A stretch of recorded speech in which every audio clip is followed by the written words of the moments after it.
করছে। একটা সুন্দর নারী আমার সামনে দিয়ে যাচ্ছে, তার সৌন্দর্য লাবণ্যতা দেখতে পারছি। আল্লাহ বলছে আমার সৌন্দর্যকে উপভোগ করো।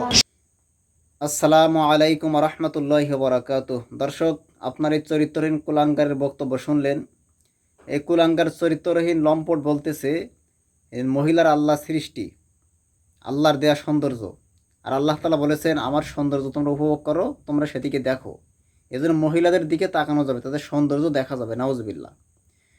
তো আল্লাহ তাআলা সূরা নূর, এই সূরা নূরের 30 নম্বর এবং 31 নম্বর আয়াতের মধ্যে কি বলে আমরা একটু দেখি। আল্লাহ তাআলা সূরা নূরের আয়াতের মধ্যে বলেন, কুল্লিল মুমিনিন ইয়াগুদ্দু মিন আবসারিহিম।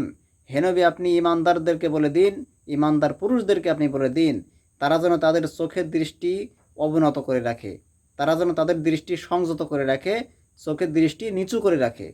31 নম্বর আয়াতের মধ্যে, সূরা নূরের 31 নম্বর আয়াতের মধ্যে আল্লাহ বললেন, কুল্লিল মুমিনাত ইয়াগদুদনা মিন আবসারিহিন্না। হে নবী, আপনি ঈমানদার নারীদেরকে বলে দিন, তারাও যেন তাদের চোখের দৃষ্টি সংযত করে রাখে, তারা যেন তাদের চোখের দৃষ্টি নত করে রাখে।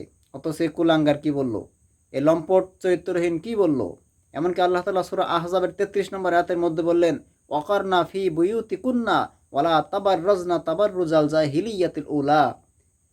হে মহিলারা, তোমরা তোমাদের ঘরের ভিতরে অবস্থান করবে এবং প্রাচীন কালের মূর্খতার যুগ, বর্বরতার যুগের মতো নিজেদেরকে প্রদর্শন করে বেরিও না। অর্থাৎ মূর্খতার যুগে, বর্বরতার যুগে মহিলারা সৌন্দর্য বর্ধন করে সেজে গুজে রাস্তায় বাইর হতো যেন পুরুষেরা তাদের দিকে আকর্ষিত হয়। তো তোমরা সে সমস্ত মহিলাদের মতো তোমরাও রাস্তাঘাটে সেজে গুজে পুরুষদেরকে আকর্ষিত করার জন্য তোমরা রাস্তাঘাটে বের হবে না। প্রয়োজনে ঘর থেকে বের হতে পারবে, তবে পর্দা সহকারে বের হবে।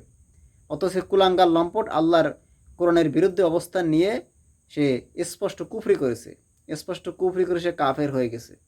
তা আল্লাহ তাআলা এই সমস্ত লম্পট চরিত্রহীন এদের থেকে মুসলিমদেরকে হেফাজত করেন। সকলে বলে আমিন। সাথে সাথে আমরা তাদের হেদায়েত কামনা করি। আল্লাহ ওদের হেদায়েত দেন। সকলে বলে আমিন।